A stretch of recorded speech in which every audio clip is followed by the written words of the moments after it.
এই বাংলাদেশ জামাত ইসলাম, কি হেফাজত ইসলাম, কি খেলাফতে মজলিস, কি সরমুনাই, সকল মাসালাগুলা ভুলে গিয়ে যদি আমরা এক কালিমার মতন, এক আল্লাহর মতন, এক কিতাবের মতন, এক সূর্য চন্দ্রমা যদি এক হতে পারি, আমাদের উপরে আসমান জমিন শান্তি নাজিল করে আমাদেরকে ইসলামী রাষ্ট্র দিবেন তিনি কে?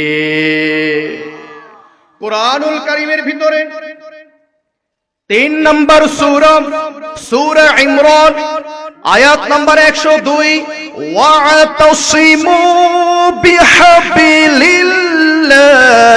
জামিআ